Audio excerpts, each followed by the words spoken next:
Now, 4:03 p.m. We call the February 7th, the March 17th meeting of the Wolfeboro Police Commission to order. Invite everybody to stand and join me for the Pledge of Allegiance. Pledge allegiance to the flag of the United States of America and to the republic for which it stands, one nation, under God, indivisible, with liberty and justice for all.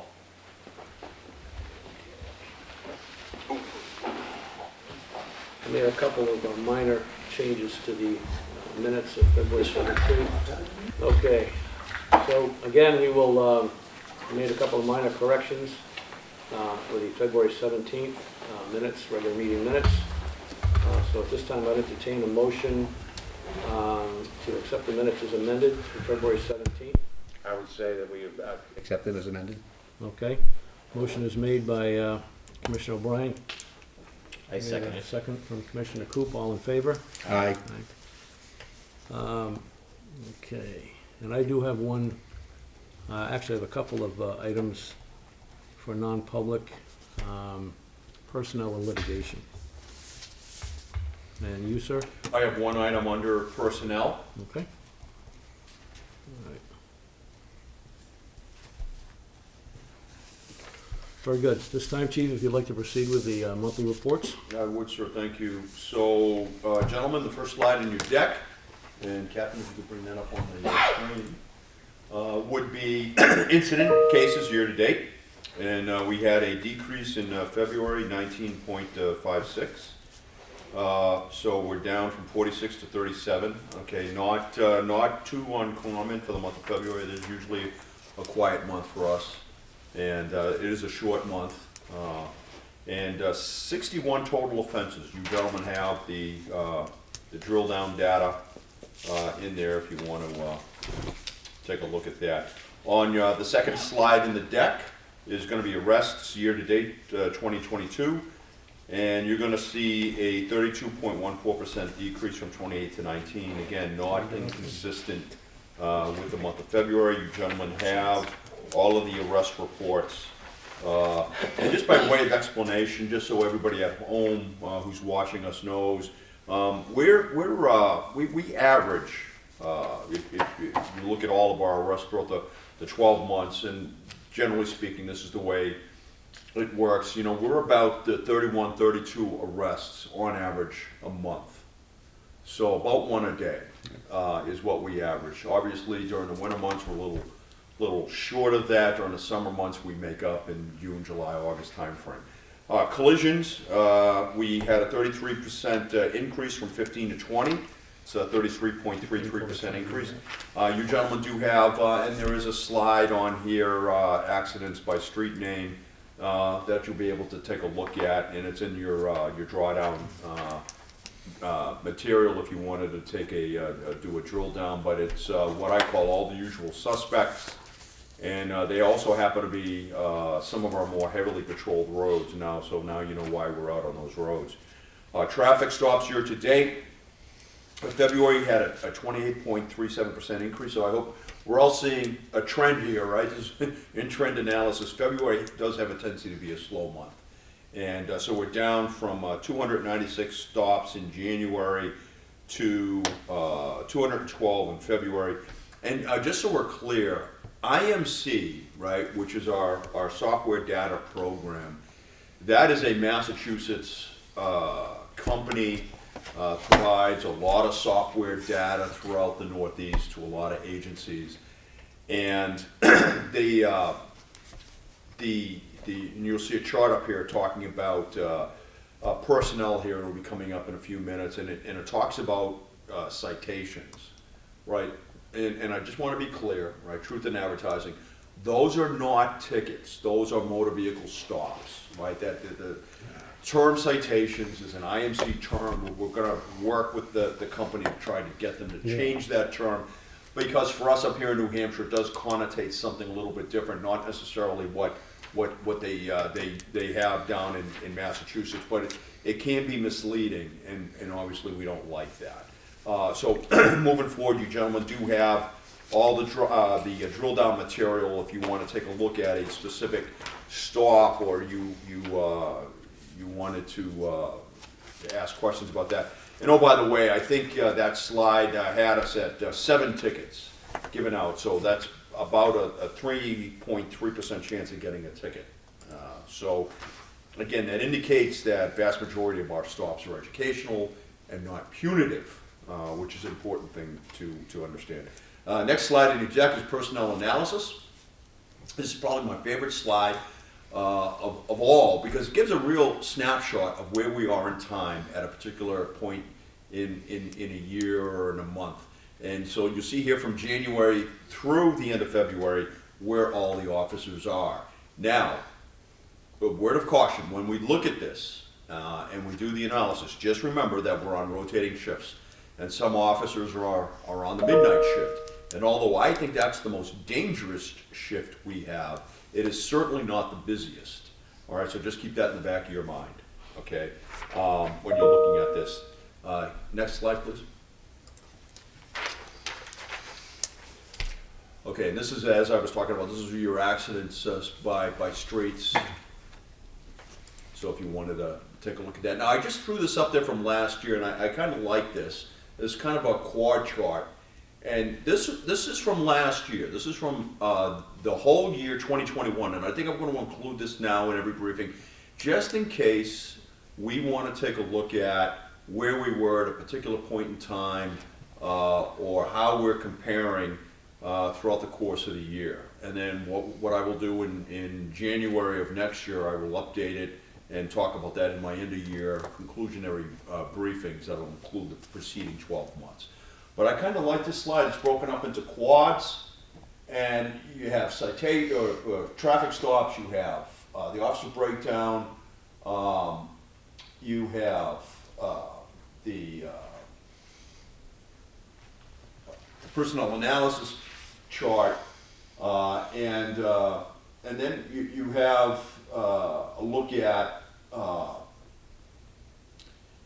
some stops over here, motor vehicle stops, where our offenders are coming from, what states they're coming from, and the percentages of how many there are. So it's just interesting to take a look at, and it gives us a good understanding of where our visitors and our guests are coming from and to what density they're coming from. So I found that very interesting. So I kind of like this. Because it does give a nice snapshot of the officers and the activity. And there's a lot of information. I know it's busy, but there's a lot of information, but I think it's worthy to take a close look at.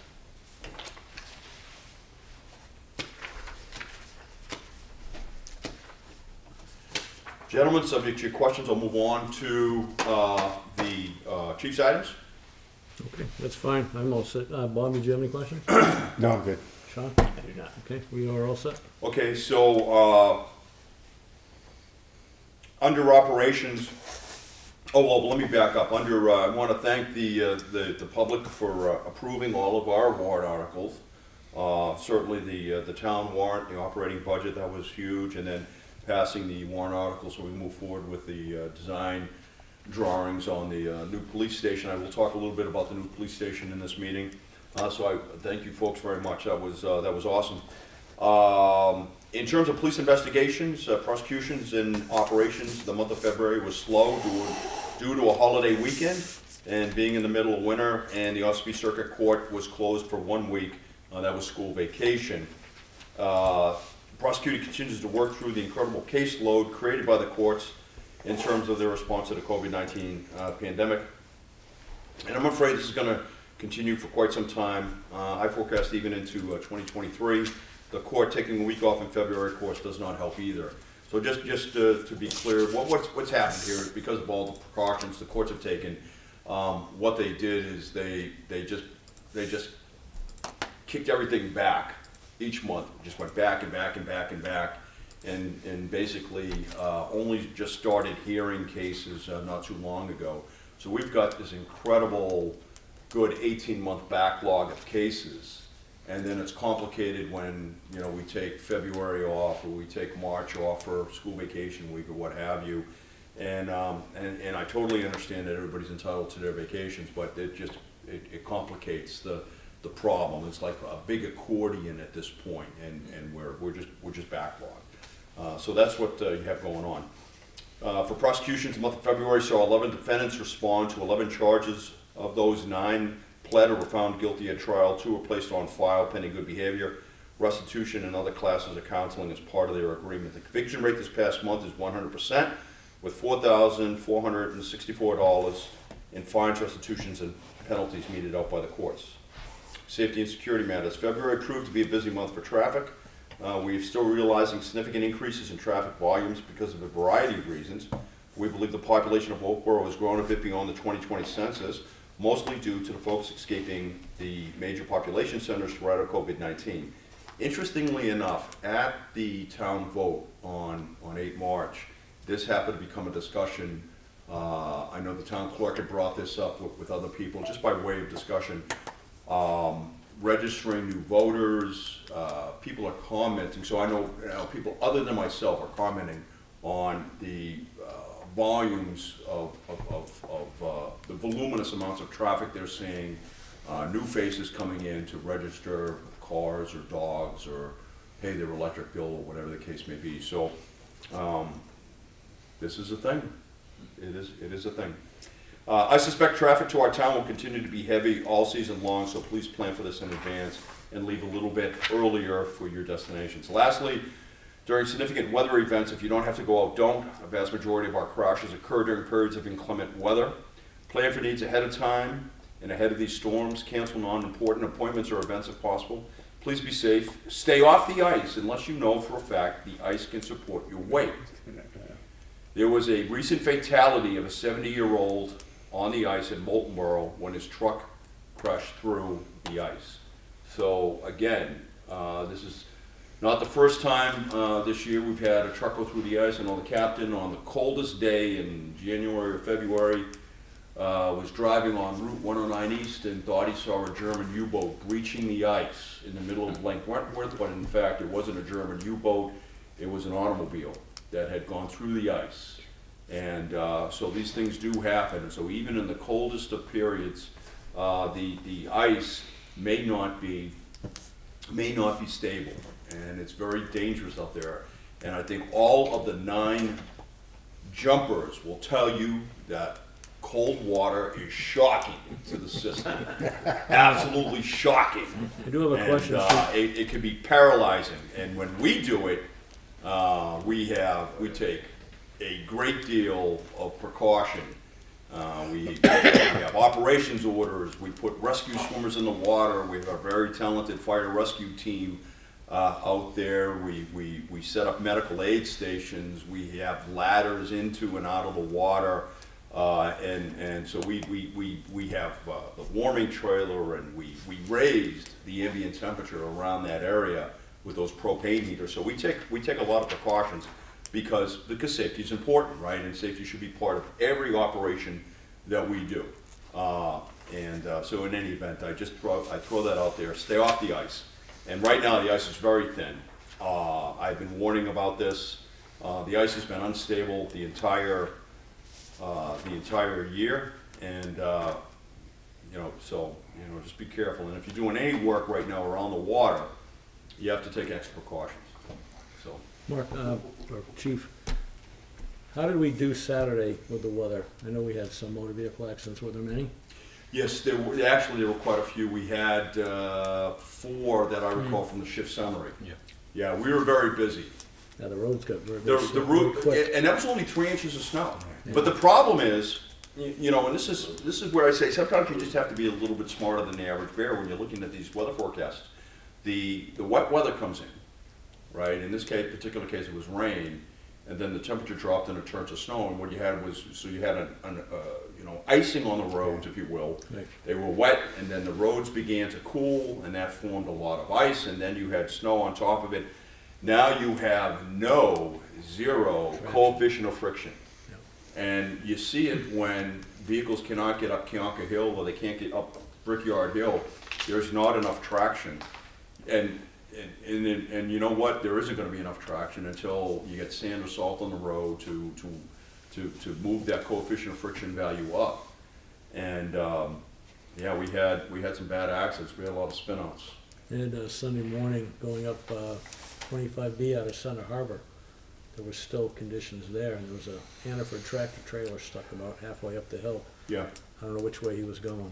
So, you know, it's tough. My heart goes out to the truck drivers because, you know, they're doing great and wonderful things out there, and unfortunately, they you know, they're on tight schedules. But the rest of us on a Saturday, if you don't have, that's my point to that point. If you don't have to go out on a day like that, don't go out. You know, take a look at the weather, do a little intuitive and critical thinking, and say, look, we got wet weather coming in, followed by 2 or 3 inches of snow. The roads are probably not going to be the best, and if we don't have to go out, let's not go out. Let's stay home and watch a movie, have some popcorn. So, gentlemen, moving on to the detective's report for the month of February. Detective Emerson investigated 4 new cases. Detective Emerson was assigned to new internet crimes against children cyber tip from the ICAC involving sextortion of a minor. Detective Emerson is investigating a felonious sexual assault case. He's also investigating 4 ICAC cases that are within our jurisdiction. Detective Emerson worked with the Division of Child, Youth, and Families this past month with a child abuse case.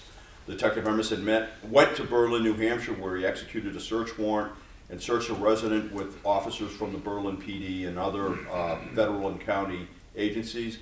As a result of that search, Detective Emerson was able to locate and seize items in that residence where the crime of sexual assault against a minor took place in Wolfeboro. So this is an excellent example of our detective working with other agencies, both county, state, and federal, and going to a jurisdiction far away to execute a search warrant based off crimes that are occurring in Wolfeboro.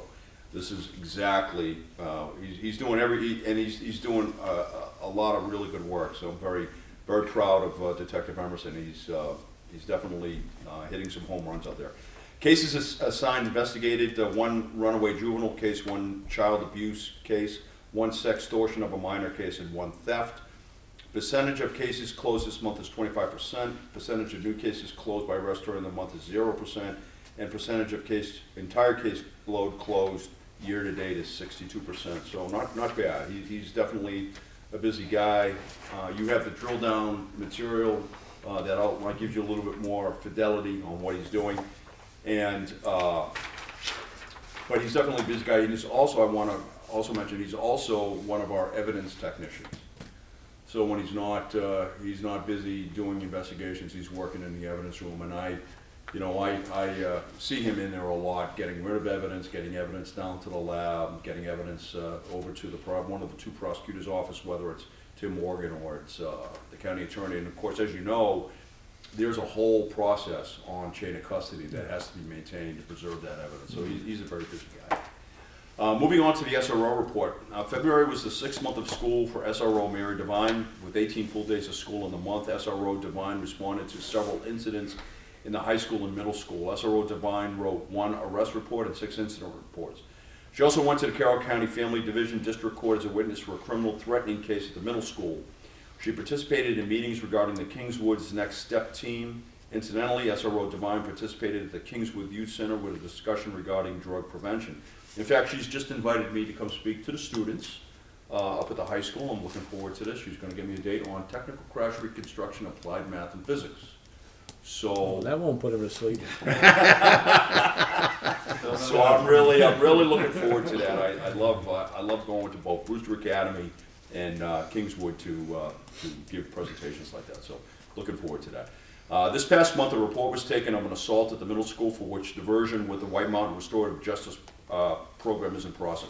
So I just want to talk about that. That's part of our new initiative with the juvenile services officer and this working very closely with the school, trying to solve these problems before we move them into the courts. Because once we start to get somebody institutionalized, so to speak, and start them on that process, it can be very detrimental.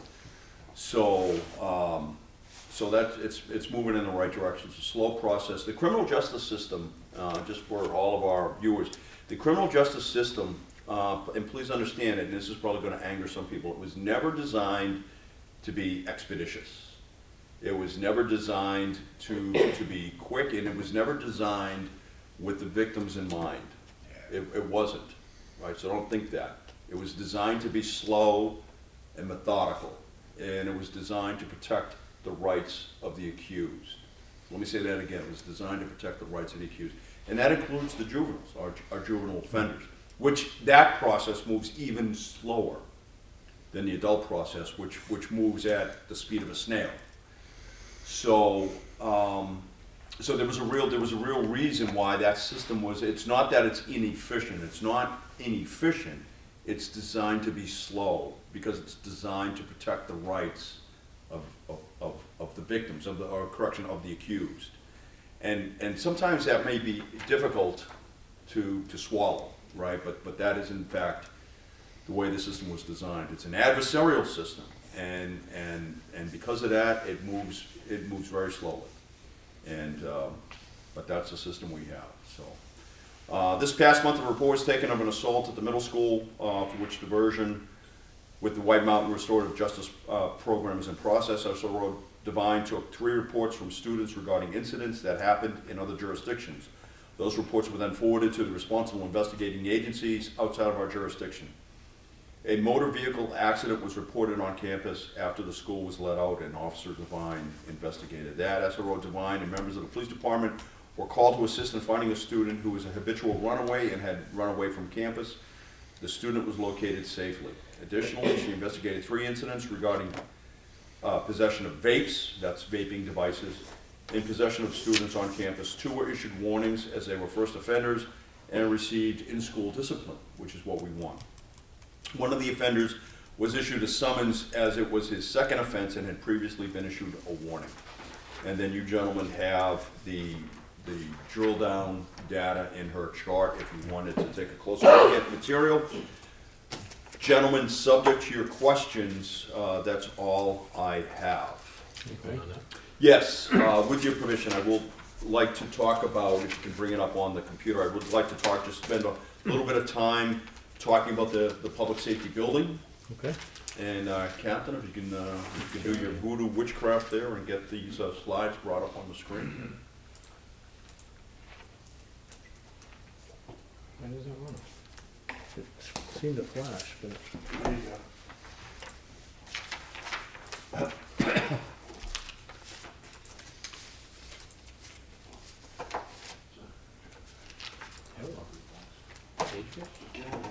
It looks beautiful on your laptop. Yeah, that's great. It was, the PowerPoint was just there and then it disappeared.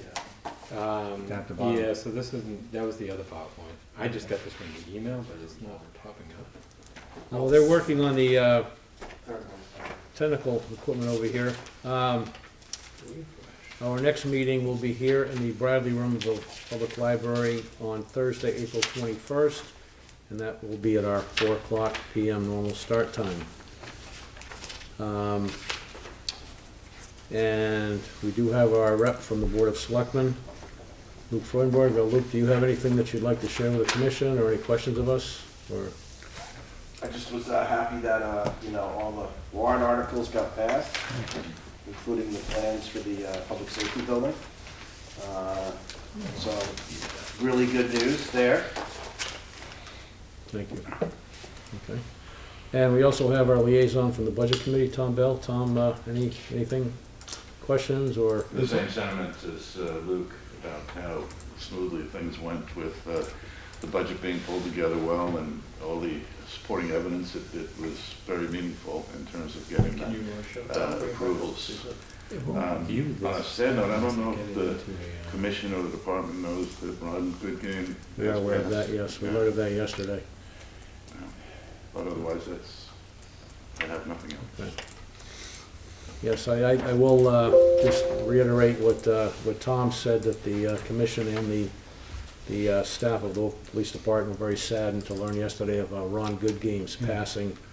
Ron served for about 10 years on the Wolfeboro Police Commission and served this town very well. He was well-liked and a great all-around guy, and he's going to be deeply missed. So, any luck? Nah, I can't get it. I don't know why. So we're having some technical difficulties, but what I will do is get the slides over to Community TV, and you can work them into the presentation, and I'll just talk this group through it.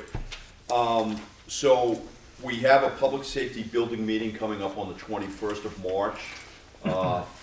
Who's that, 2 o'clock, I believe, 2 p.m.? By the way, that's my birthday. I heard. Yeah, so, Cupcake with a candle. there you go. Just make sure you get a burn permit for that. And you can sing happy birthday to me. There is a cool vampire kit on Facebook if you're looking for a gift. Okay. Yeah, okay, I'm just throwing that out there. Facebook or Amazon? Facebook. Oh, okay. So, all levity aside, yeah, I'll be 59 years old. All levity aside, we did get from our architects and Mark Joven, who is the professional cost estimator for LaValle and Bresinger. They just returned a new cost estimate with about a 7% cost inflation number, and that's coming in now at about 6.7 million. What I suspect in there is that when we get closer to construction, that number may come down a little, because I think the cost of building materials in about a year is gonna come down. It's gonna come down a little. I don't know how much it's gonna come down, but it'll come down a little. Inflation, of course, is always a concern. Sure. And also of a concern, of course, is the bond rates, right? We want the bond rates to remain low. So this is, at this point, this is, you know, I'll call it we'll call it a race against time. Obviously, we want to get this project passed and bonded, because the bond rates are very attractive right now for municipal bonds. So this is when you want to do your big infrastructure projects, like buildings or highways and bridges and so forth and so on, if you're a state or a city or municipality, because the bond rates are low, which means the interest on the bond is low, very low, actually. So and I did send out the email, you gentlemen have it in your, if you look at that email, the architect did take all of our recommendations. They redesigned the building as best they could, slicing off, I want to say maybe about 400 and some odd square feet of space to save money. I did ask them to go back and take a look at, put a latrine in the holding area so we don't have to march prisoners throughout the building. So there are some minor changes that are still going to happen, but I would say that the documents that you gentlemen have, about 98% solution right now. We do have a public safety building meeting on the 21st. We will be discussing the new numbers, among other things, and then of course the way ahead. The building, to me, looks very good. It looks very tight. It's a very tight building. I do want to say for the record that I'm paying attention to a lot of the folks, those citizens out there and residents that don't like the location for one reason or another. Some of the discussion is centered around it's gonna detract from the neighborhood, which I don't really believe is true. I don't believe that's gonna happen. If anything, we're gonna improve that lot right now, which is the lot looks terrible, and it's a catch-all area filled with all sorts of debris and sand and gravel and telephone poles and everything else. All that will of course be cleaned up. It'll be nicely landscaped. One of the concerns was noise, essentially noise and light pollution. We will put trees blocking the light and mitigating that effect. We are dark skies compliant, right? That is a town policy. It's a town practice. We will do that. We want to be dark skies compliant. We want to be good neighbors. Oh, there you go. You got it up. Fantastic. Thank you for working through the problem. If you can take it back to, so let's go to the artist's renditioning of the building, Captain. If you can go there you go. So let me talk the group through this. So over here, as I was talking noise and light. So these geodesic looking things that you see are actually trees. These these are architects, okay? I mean, they deal in angles and shapes, right? So they're not necessarily artists, but this is a great representation of what the building will look like. Again, those funny looking shapes, those are trees and vegetation and foliage, which does a great job at absorbing light, it absorbs sound, it helps deaden all of that ambient noise and light that would be emanating from the police station. The thing with the police station, and my officers are typically not at the station waiting for a call. My officers come in 15 minutes before shifts, they meet their team lead or corporal or sergeant, they get their briefing, we'll call that very similar to roll call. They get their tasks and assignments, and then they move out onto the road. My officers, for the most part, are out on the road. Do they come back to the station for administrative tasks or to meet with myself or the captain or the staff sergeant? Sure they do. Do they come back to process a prisoner? Yes. Do they come back to maybe get their lunch or something? Yeah, sure they do. But they're right back out on the road right after that. And so one of the complaints I heard is, well, there'll be cars screaming in and out of there. No, there really won't be. Will there be times that we will have to leave to answer a call, a very dangerous call, whether it's a bank robbery or a fire or something like that? Sure, those times are going to happen. But by and large, no, it's not like my men are at the station waiting for a call and then zooming out when one comes in. It's not like Batman and Robin, right? We're not leaving the Batcave in a hurry. Okay, I've talked with they're some already out on citizens. the road. Talked with some citizens that have asked about that very point. And what I've encouraged them to do, if they have the time, and they don't need to spend 2 or 3 hours doing it, but if they go across the street and sit in the hospital parking lot, just for a period of time, and watch, the public safety building. There's the rare occasion, not the rare occasion, but there is the occasion when the fire department is leaving for a medical aid call or fire call, motor vehicle accident, what have you. And the same with the police, but the majority of the time, it's a very benign, very quiet. You'll see cars come and go, but there's really no noise factor to be considered. The You know, fire so- department's much louder. Right, and not and again we recognize that, but they're louder because that's a safety issue, right? We want them loud. It's like why do people put loud pipes on their bikes? So they can be heard, so they can avoid a traffic crash. That's the principle behind this. So, but yes, we're not at the station. We're out on the road doing our job. So we're going to beautify the area. We're going to do beautiful plantings and landscaping. It's going to be a nice professional look. It's not a poorly designed building by any stretch of the imagination. We're going to have vegetation. We are going to practice noise and light discipline. We are going to be taking proactive steps to mitigate that noise and that light, and we are dark skies compliant. We are one mile, exactly 1 mile from that building to the compact portion of town, so we'll call that the North Main Street Bridge. Okay, 1 mile. 1 mile, 1 minute. I timed it. Okay, 1 mile, 1 minute. Conversely, what we avoid by being on North Main Street is the choke point at Pickering Corner. From the North Main Street location, I have 2 separate accesses to other areas around town, either Lang Pond Road or Wambach Road, if the downtown compact portion is blocked, right? So I have other ways in and around town that I don't have necessarily at the South Main Street, and in the summertime, I get to avoid that choke point, right? Whether we like it or not, Pickering Corner is a choke point. It is very constrictive. Yeah, this is, in my opinion, a very, very good location for the police department.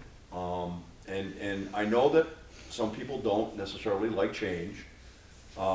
This is clearly the plan that we have moving forward, and this is where I'm going to give some credit to Jim Pinio, who's our town manager, came up with the plan essentially, is to do the police station and then to phase in the remediation of the fire rescue building, what would become the fire station, a fire rescue building. I think it's a smart move. It's certainly a very cost-effective move. And I think it's a very good move. You know, that building has served us well, like in, talking about the public safety building presently. It served us well. I think with some much needed tender loving care, it can continue to serve us very well. It certainly gives the fire department enough room to move out and expand, and we remediate the problems that are existing there, bring the building up to code. We can do it, I think, for a reasonable amount of money in a phased approach where we don't have to move the fire equipment out. People are asking, well, why can't we do everything all at once? Well, because it would be about a 2-year project, and fire equipment, I didn't know this. I had to ask this question because I asked the obviously the dumb question, right? Everybody looked at me because everybody in the room is a firefighter, right? Why would I know this? I don't put out fires. I know they're hot, right? And I know that occasionally you can put a fire out with water. Sometimes you need other chemicals, right? But that's all I know about firefighting. So I asked the question, why can't the fire truck stay out in the wintertime? Right? I didn't know that. Well, because they carry water and chemicals. And you don't want those water and chemicals freezing, or else they'll burst the pumps and the seals and they'll make the fire apparatus useless. Okay, good point. Let's not leave the fire equipment out. So if we were to try to do that building with both police and fire in there, you're going to get to the point where you're going to have to there's no other way to do it. You're going to have to put the fire equipment somewhere for an extended period of time, and that means you're going to have to build a structure, and that money is a sunk cost. You'll never get that money back. So you don't want to be putting that fire. You don't want to have to build a temporary building somewhere, only to tear it down, right? Because it's a temporary building, it's not a permanent building. So there were a lot of issues the building committee dealt with over the course of, let's say, 4 years or so that it met, and that was one of the big ones. And how do we do this, in a cost-effective manner? And giving credit to Selectman Paul O'Brien, who's no longer serving, but he's the one that coined the term. This is a big game of Tetris. We got to move the PD out. We got to expand over to the fire side, and so we're doing a bunch of things simultaneously. But it's like a big game of Tetris, and you got to move parts out to expand over and fix the issues. Paul is absolutely correct. Jim has a good plan. The plan is sound.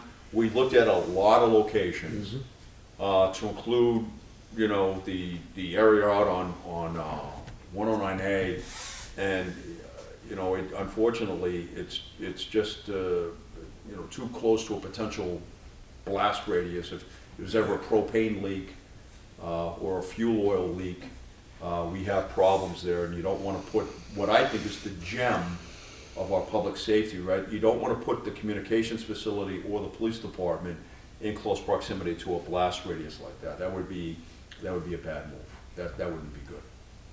It's too much exposure. So there we are, gentlemen, with the update. Do you have any questions? Oh, can you go through? Let me take us through this. So go to the schematic, Captain, where the plan layout. There you go. So that's what it would look like, bird's eye view. And I'll just talk everybody through. You got the North Main Street. You see 2 cuts there. You'll see the parking for the public. Parking in the back is secured for both vehicles impounded and for police personnel. You've got a sally port in the back. You've got the building. And then you see the vegetation around the sides of the building. Approximately 13,000 square feet, both floors. Each floor, approximately 6,000 plus, 7,000 plus, for a total of 13,000 or so square feet. So just the front of the building there, you see the entry. You got the public lobby. You've got the training room, which is also doubling as, it's a multi-purpose room. So it's going to be the commission room, it's the training room, and it's also going to serve as a police command post in case of a critical incident. You moving toward the purple area down below, you see the dispatch center, storage, you got the supervisor's office, you got a break room, locker room, you got a unisex bathroom in there. Remember, those dispatchers are locked in there sometimes for for 24 hours, depending on what's going on. So they need, they need a place that they can heat something up, heat a meal up, or get a cup of coffee, or use the latrine facilities. Moving into the green area, you're gonna see central booking, you got the Sally Port, you've got our intoxilizer and interview rooms, you got booking room, juvenile holding cells, and then male and female holding areas. So juvenile holding area and the male and female holding areas all have to be compliant with CALEA and policing standards. They have to be sight and sound separated. So there's a lot that goes into this. All right, these are federal laws. Not only federal laws, these are state laws that the state has adopted them. So we have to be compliant. Moving into the blue area there, you're going to see, evidence storage. You're going to see the weapons vault, narcotics vault, evidence storage area. In the back, in the gray area, in the back there, that's our mechanical room and janitorial closet, so forth and so on. If you go to basically the second floor, Captain, you've got the, you're going to have the pink area there, almost in purple, but that pink area there, that's where the detective will be spending a lot of time. That's the investigative file storage area, interview room, monitoring equipment. We've got a detainee restroom up there if they're in there for an interview, and specialized equipment storage. In that salmon colored area, you've got the male locker room and changing room. You've got the agility room. You've got 2 bunk rooms in case we have quick turnarounds or we're dealing with a crisis and we need to get officers some sleep before they move back out again. Something like a ice storm or 98 situation, or a storm or a critical incident, whatever the case may be. You got female locker room and shower room. Staff restrooms are upstairs. Moving over to the light blue area, you've got the police prosecutor's office, then you have the patrol work area, quartermaster supply, and patrol sergeants and staff sergeant's office. Over in the pink area there, that darker pink area, you've got the juvenile storage area, you've got records repository, and long and short-term storage areas. And then the green area, you've got the what I call the administrative section. That's where my office is, the captain, the executive administrative assistant. We got file storage room, and then we have a small conference room area. So that's essentially it. It does have an elevator, so it is ADA compliant, and it meets all of the code requirements for both state and federal. It helps us move to the next step in the police department, which is achieving that state CALEA standard.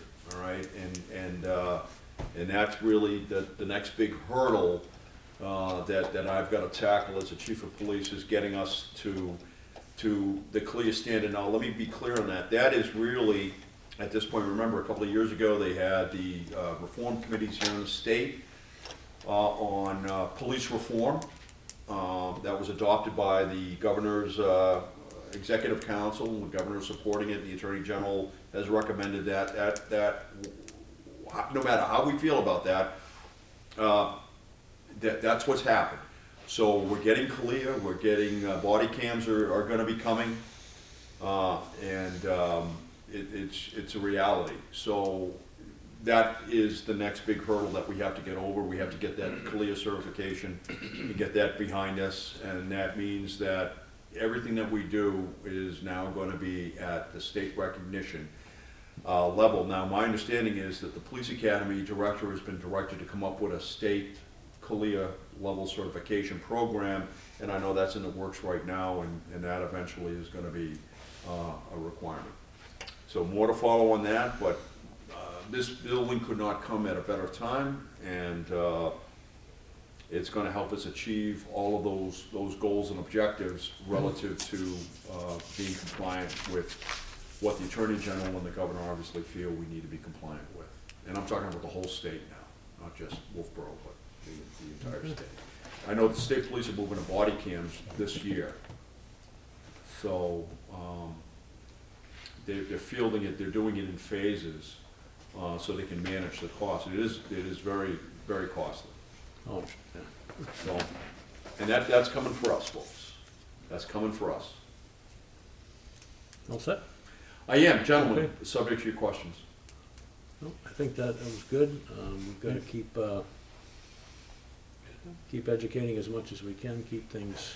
I will provide an update, as I get them and keep the commission and our citizens informed every step of the way. And, I know that, some people feel differently, about this. I'll try to please everybody, but I don't think it's gonna happen. But at least we can keep people informed. Sure, okay. Anybody, any public input? Okay, seeing none? Tom? Oh, Tom, I'm sorry. One of my last visits with Ron, he actually shared an idea that I said I'd pass on, which was similar to the town hall, where there was kind of a private-public partnership for naming rooms and buying furniture and things like that. His Like the idea Friends was of to, the. yeah, Friends was of the to town. have something similar for the new public safety building. I think that's a fantastic idea. Yes, it is. This way people kind of Yes. grab onto it a little bit, and so I said I'd pass it on, and I think it was a pretty good idea. I think that's a fantastic idea, and I'm glad, Tom, that you brought that up, because I was thinking, Greg minds think alike, I was thinking along the same lines. And Luke I see the head nodding north Yeah. and south. Is there anything you would like to add to that? I or- wasn't gonna bring it up tonight, but we're working towards that. There's some people in town that are, we gotta form a 501c3 to get going on that, get some interested donors. I think there are a lot of people that will be interested, and, any little bit of money will help this project. And it'll also give us the ability to, promote the project more. I think there's a lot of misconception out there that we haven't gone through all the steps of properties. And I think once we were able to show people, a detailed explanation of, hey, we looked at the current public safety building and walked them through that, and it was gonna cost, $16 million. And we walked them through a filter bed and show them all the other things that we've already looked at. And this is why we reached this point. So I think once people are more informed and educated, and certainly a group like that can help facilitate that type of thing. I think you hit the nail, one of the Yeah, I key agree. points, Luke, with, at the end of the day, a lot of people's concern is how much is this going to cost? And I think we found a very reasonable, compared to the alternative, for lack of a better term, I'll say lesser expensive way to do this. And the other thing we have to do is there's other things that are part of this that will also need to, I think, bring forward more as we roll this out. Over the last several years, the town has set aside in the capital reserve fund $350,000 for a new dispatch console for our communications center. We're about a year behind with this project because we agreed to wait through COVID to get this process moving again. We kind of were in a hiatus for a bit. But also, we've already faced one catastrophic failure with our dispatch console. We were able to procure parts at a cost of I think it was $10,000 from another agency that had taken their old console out to get this one going again, but we're nursing it along. So this has become a matter of time now. And so we have this $350,000, and if we don't move forward, the ideal situation is to have this new console installed in a new building, one and done. If we have a catastrophic, if we put this off another year and we have a catastrophic failure next door, which is very likely to happen, then what we're going to be faced with is we're going to have an installation cost in the public safety building, which is part of the cost that we've set aside. But then, when it comes time to move to another facility, then we're going to have a deinstallation cost, and then reinstall. That's And you know what correct. happens when you take highly sensitive, critical equipment, and you start moving it around multiple times, something's gonna get broken. And then who does the liability fall on? You know, who's gonna end up having to foot the bill for that? So this is another thing. This is almost $500,000 of equipment, critical equipment for the communications for this community that we're it's all being done, you know, by the numbers, and if we change that up, if we change the order, it's just gonna cost more money in the end. So that's just another consideration, something that, you know, when you start talking about costs and so forth, you know, we're trying to do this at the least possible cost and in the most efficient manner. I just want to jump in here and address a couple of things that both the chair has said and then our selectman representative, L&O, Luke Friedenberg.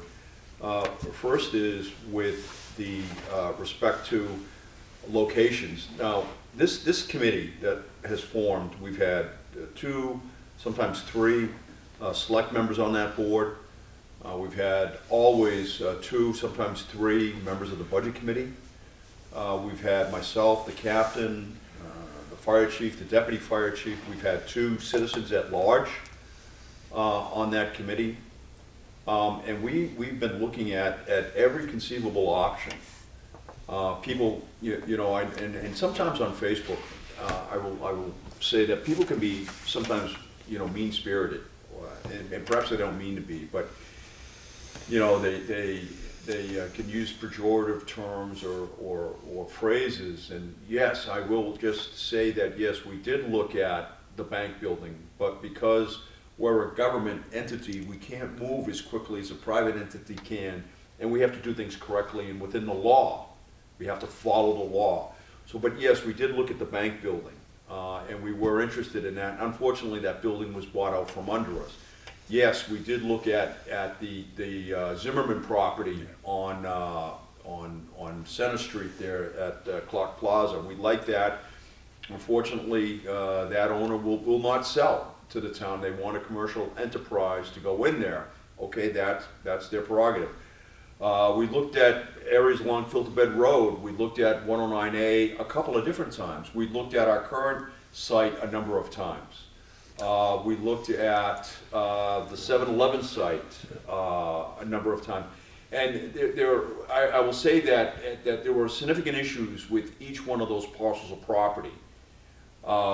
Sometimes it was soil remediation and wetlands issues and other constrictions that caused the cost to skyrocket. Now, this isn't a perfect world, right? If this were a perfect world, and we had oodles and oodles of money, we'd say, sure, let's throw $20 million and throw caution to the wind and just do it, right? But we don't. That's not the world we live in. We have to be reasonable, and we have to recognize there is going to be a tax impact on this. So it falls to men such as myself and other members of this the board. There were also two members of the Wolfeboro Police Commission on this board, where we have to balance, you know, what we're doing. You know, we have cost over here versus need, and there has to be a balance, and that can be, you know, that can be tricky. We've come up with a very good plan that I think addresses both of those issues. It addresses the need, and it addresses the cost. It makes it very, very reasonable. And but as the chair has said, you know, this is a race against time, not just because of the dispatch console, but because of bond rates. Bond rates right now are very, very attractive. This is when you want to do your major large-scale infrastructure repair projects or building projects. This is when you want to do it. If we continue to wait, and I love what Representative Deshays said, Brody Deshays, let's not let the perfect get in the way of the good.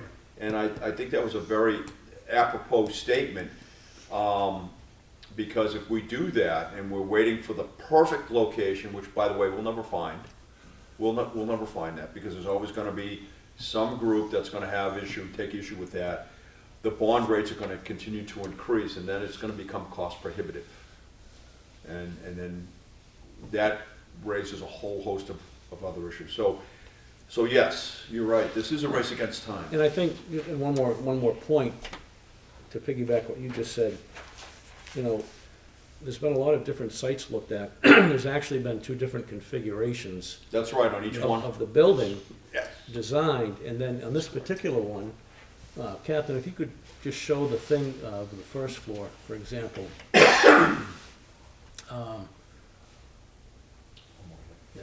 You can see between the chartreuse blue color there and the light blue, where it says public restroom, it's kind of a lined gray area, goes right down through the green.